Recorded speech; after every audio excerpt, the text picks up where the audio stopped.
그래서 아이가 소리가 나면은 엄마 그러면서 이제 막 저한테 오는 거예요. 그러면 귀를 막아준 다음에 제가 더 큰 목소리로 그 소리를 완전히 눌러버리는 거죠. 이렇게 귀 막은 다음에 랄랄랄랄랄랄랄랄라 이러면서 얼굴 웃으면서 랄랄랄랄랄라 막 이렇게 하면서 귀를 막고서 괜찮다 괜찮다 그러고 음악이 딱 끝나면 없어졌네?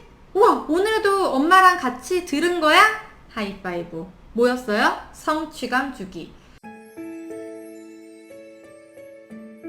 안녕하세요. 육아메이트 오연경입니다. 오늘은 청각 자극에 예민한 아이들, 우리가 어떻게 불편함을 느낄 때 이끌어줘야 될지, 그리고 특정 소리를 좋아하는 아이들 또 어떻게 강점으로 연결시켜 줄지, 이 부분에 대한 이야기를 나눠보겠습니다. 청각 역시 마찬가지로 특정 소리를 불편해하고 싫어하는 반응과 특정 소리를 자꾸 찾아가려는 반응, 이제 두 가지로 나누어서 설명을 할 수 있어요. 자, 먼저 불편함을 느끼는 아이들, 소리에 예민한 아이들은 어떤 특징이 있느냐? 갑자기 작은 소리에도 깜짝 놀라고, 특히 이제 집에서 예측 불가능한 상황에서 이 소리가 날 때 너무너무 놀라죠. 그러니까 어떤 상황이 있냐. 우리 맨 처음 영상에서도 소개했듯이 이제 안내방송, 이런 거 아파트 안내방송 깜짝 놀라고, 가전제품, 전자제품이 작동될 때 소리가 나잖아요. 청소기, 뭐 세탁기, 그 다음에 전자레인지, 뭐 이런 에어컨 켜고 끄는 소리, 이런 모든 것들이 아이 입장에서는 이 소리가 왜 나지? 내가 예측하지 않는 순간에 내가 잘 모르는 소리가 나타나면 아이들이 굉장히 이제 무서워한다는 거죠. 그리고 이 아이들 앞에서 우리가 전자제품을 사용해야 된다면 미리 보여주고 이게 이제 누를 거다, 소리를 켰다 껐다 뭐 이렇게 하면서 아이가 그 상황을 예측할 수 있게끔 도와줘야 돼요. 저희 딸이 저한테 자주 얘기하는 게, 평상시 목소리가 항상 똑같을 순 없잖아요, 사람이. 그래서 어쩌다가 좀 오버스럽게 얘기하거나 아니면은 조금 뭐 피곤해서 목소리의 텐션이 떨어지거나 뭐 이럴 때 뭐 짜증을 내요. 왜냐면 내가 생각하는 엄마의 목소리는 뭐라 그래야 될까? 그 음역대? 그 소리의 영역대가 있나 봐요. 엄마의 자기가 생각하는 거기에서 조금만 벗어나면 이제 뭔가 되게 불안해하는 모습들을 보이죠. 그리고 그런 경우도 있었어요. 그 우는 목소리로 이제 민감하다 보니까 되게 좋아하는 친구가 어린이집에 있었는데 그 친구랑 놀고 싶지 않다, 이제 이런 표현들을 했는데 왜 갑자기 좋아하는 친구랑 놀고 싶지 않냐, 이거를 이제 나중에 알게 됐죠. 그러니까 보니까 우는 목소리가 무서워요라고 얘기를 하더라고요. 네, 뭐 그런 경우, 제가 반응역치 영상에서도 얘기했는데 갑자기 등원 거부가 시작돼서 알고 봤더니 낮잠 시간에 틀어주는 라푼젤 영상의 마녀 목소리가 무서워서 등원 거부를 한 적도 있었고, 이런 식으로 아주 이제 작은 어떤 소리의 변화를 굉장히 불안하게, 이제 두렵게 받아들이는 특징들이 있죠. 자, 이 아이들이 또 소리를, 또 음악 이런 걸 좋아해요. 그래서 내가 선호하는 그 소리는 또 계속 자극을 받으려고 하거든요. 예, 그래서 뭐 재미있는 연기자 목소리 같은 걸 내면서 내가 막 얘기를 하면서 놀이를 한다든지, 아니면 특정 소리가 나는 장난감을 계속 반복해서 놀이를 한다든지,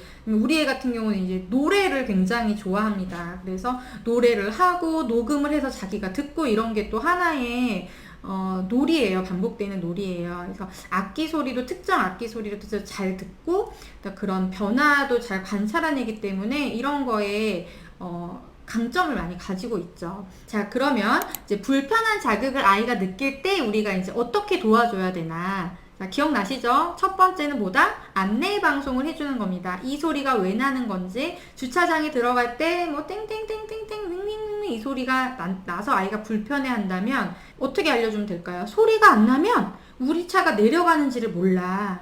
그러면 다른 차가 올라오다가 꽝 부딪힐 수도 있겠지? 그러면은 아이가 그럼 거길 안 가면 되잖아요 라고 생각할 수도 있잖아요. 그래서 항상 그곳에 가야 되는 이유는 있어요. 그곳에 아이가 좋아하는 게 있어야 돼요. 예를 들어서 마트에 가면은 네가 좋아하는 뭐 어떤 간식을 살 수 있고, 우리가 좋아하는 놀이터가 거기에 있지, 거기를 가려면 우리가 차를 가지고 가야 돼. 뭐 그거에서 기대감을 준 다음에, 근데 거기를 가려면 꼭 차를 주차를 해야 되는 거예요.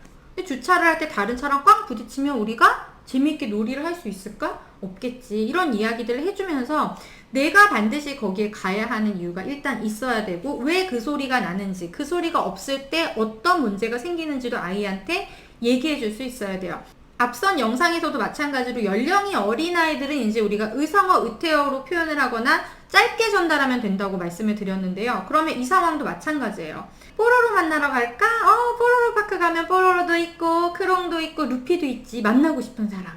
와, 만나고 싶다. 같이 엄마도 만나고 싶다 얘기한 다음에 우리 아빠 차 타고 붕붕붕 가서 우리 뽀로로 만나러 가자. 윙윙윙윙윙 소리 나지? 윙윙윙 소리 날 때 이게 왜 나는 건지 이게 있어야 돼 이렇게까지 설명을 하지는 말고 그 상황이 일어날 것이라는 것에 대해서는 이제 우리가 의성 어태로 표현을 해준 다음에 이제 바로 이제 피할 수 있는 방법으로 가는 겁니다. 아이가 연령이 더 어려서 뭐 이런 상황 자체를 인식을 못 하는데 항상 소리가 날 때마다 막 기겁을 하면서 운다면 어떻게 하면 될까요? 그때는 처음부터 그냥 대안을 피할 수 있게끔 딱 해준 다음에 괜찮아 괜찮아 엄마 여기 있어 엄마 여기 있어 이제 소리 안 나네 이런 식으로 괜찮다는 걸 확인시켜 주는 거에 더 이제 집중을 해야 되는 거예요. 근데 아이가 이제 연령이 증가하면서 상황을 판단할 수 있는 능력을 가지면 안내 방송을 좀 더 이제 적극적으로 해줘야 되는 거죠. 자, 그러면 피할 수 있는 방법은 어떻게 할까? 시각 자극 영상에서는 어떻게 했죠?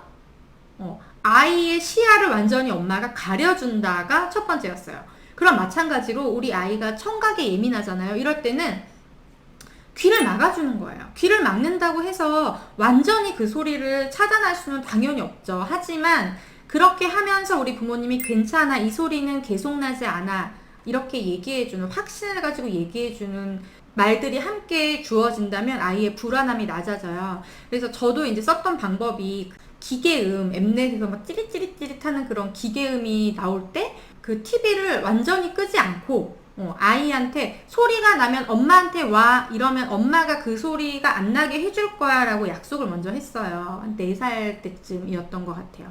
그래서 아이가 소리가 나면은 엄마 그러면서 이제 막 저한테 오는 거예요. 뭐 띠리띠리 시작하고 우와 막 이러면서 저한테 와요. 그러면 귀를 막아준 다음에 제가 더 큰 목소리로 그 소리를 완전히 눌러버리는 거죠. 이렇게 귀 막은 다음에 랄랄랄랄랄랄랄랄라 막 얼굴 웃으면서 랄랄랄랄랄라 막 이렇게 하면서 귀를 막고서 괜찮다 괜찮다 그러고 노래가 그 음악이 딱 끝나면 없어졌네? 우와 오늘도 엄마랑 같이 들은 거야? 하이파이브. 뭐였어요? 성취감 주기. 안내 방송을 미리 했고 피할 수 있는 방법 엄마한테 와라고 알려줬고 실제로 아이가 왔을 때도 그 소리를 들어 하는 게 아니라 피할 수 있게끔 귀를 막아주면서 더 큰 엄마의 목소리로 아이에게 안정감을 주는 방법을 이제 사용을 했고 그렇다고 해서 우리 아이가 뭐 소리를 극복한 건 아니에요. 그 소리를 좋아하진 않아요. 적어도. 그러니까 예를 들면 뭐 우리가 칠판 긁는 소리는 뭐 대부분 싫어하는데 그걸 싫어한다고 쳐요. 그게 계속 듣는다고 해서 막 편안해지고 막 그 소리를 계속 듣고 싶고 그렇진 않잖아요. 그러니까 그렇게 바뀌진 않지만 적어도 그 소리가 났을 때 그냥 날 수밖에 없는 상황이라는 걸 좀 받아들이면 편하잖아요. 굳이 그 소리를 찾진 않지만 그 소리가 났대 화가 나지는 않는 정도. 네. 그 상황에서 내가 그냥 싫으면 귀를 막아버리면 되는 거죠. 그쵸? 그러니까 이런 정도까지 만들어주는 거예요. 그 다음은 또 이제 아이가 좋아하는 자극을 계속 만들어내면서 그 욕구를 충족시키도록 하는 거. 지금 청각이 예민하다는 건 뭐예요? 불편함도 물론 있지만 다른 사람들보다 잘 듣는다는 거잖아요. 그러면 그 선호하는 자극에 계속 노출시켜 준다면 아이가 또 거기에서 이제 강점을 만들어갈 수 있겠죠. 저 같은 경우는 우리 아이랑 같이 계속 음악 학원에 가서 뭐 노래나 뭐 연주를 하면서 아이가 좋아하는 소리를 많이 듣게 해준다든지 아니면 제 휴대폰도 이렇게 녹음하거나 할 때는 이렇게 좀 자유롭게 주는 편이거든요. 그러니까 조절이 되기도 하지만 그래서 아이가 자기가 직접 노래하는 거를 녹음해서 들어보고 거기에서 또 만족감을 느끼기도 하고 뭐 지난 시간에 제가 이제 시각으로 뭐 한글을 익히는 것도 말씀드렸는데 뭐 같은 맥락에서 보자면 우리 아이들 같은 경우는 이제 소리에 민감한 아이들이니까 각야, 거겨, 고교, 구교, 크기 뭐 이런 거를 그냥 글 없이 해보는 거예요. 그러면 각야, 거겨, 고교, 구교, 크기 그냥 놀이를 그렇게 하는 거죠. 저는 이제 아이 어렸을 때 그런 놀이도 많이 했었어요.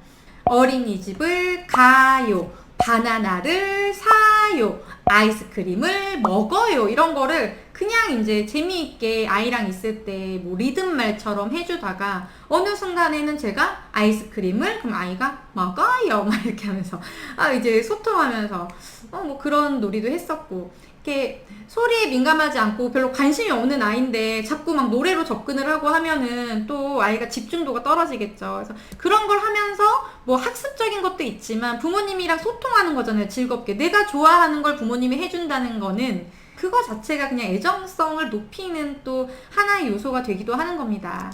자, 청각에 예민한 경우 특정 기질과 만났을 때는 또 어떤 모습들이 있을까요?